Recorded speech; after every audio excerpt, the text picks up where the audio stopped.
জোর কদমে চলছে সৌরভ গঙ্গোপাধ্যায়ের বায়োপিক তৈরির কাজ। এবার সেই কাজকে আরও এক ধাপ এগিয়ে নিয়ে গেলেন শচীন তেন্ডুলকর। হ্যাঁ, ঠিকই শুনেছেন, সৌরভের বায়োপিক হবে আর তাতে বন্ধু শচীন থাকবেন না, তা কখনো হয় নাকি? তবে সিনেমার পর্দায় নয়, ক্রিকেটের ঈশ্বর শচীন বন্ধু সৌরভের বায়োপিক তৈরিতে সাহায্য করছেন। আর হেয়ালি না করে বিষয়টা একটু স্পষ্ট করেই বলা যাক। আসলে সৌরভের বায়োপিকের স্ক্রিপ্টটা লেখার কাজ শুরু হয়েছে। প্রাথমিকভাবে দাদার জীবনের বিভিন্ন গল্প বা মুহূর্ত অডিও রেকর্ড করে নেওয়া হচ্ছে। সৌরভ নিজেও একাধিকবার তার জীবনের জানা অজানা সব গল্প শুনিয়েছেন নির্মাতাদের। এবার সৌরভের সতীর্থদের কাছ থেকে গল্প শোনার কাজ শুরু হয়েছে।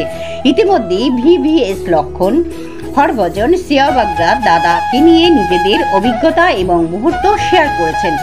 সৌরভের বায়োপিকের নির্মাতা লাভরঞ্জন ও অঙ্কুর গর্গ দেশের বিভিন্ন প্রান্ত ঘোরাঘুরি করে সৌরভের বিভিন্ন তথ্য সংগ্রহ করেছেন। মহারাজের পরিবারের সদস্যদের থেকেও সৌরভ সম্পর্কে তথ্য নেওয়া হয়েছে। সেই মতো সৌরভের ক্রিকেট জীবনের সবচেয়ে কাছের বন্ধু তথা ওপেনিং পার্টনার শচীনের থেকেও যাবতীয় তথ্য এবং স্পেশাল মুহূর্তগুলো রেকর্ড করা হলো। এখন দেখার বিষয়ে দাদা ভক্তদের আর কতদিন অপেক্ষা করতে হবে। আরো বিস্তারিত জানতে চোখ রাখুন আমার বাংলার পর্দায়।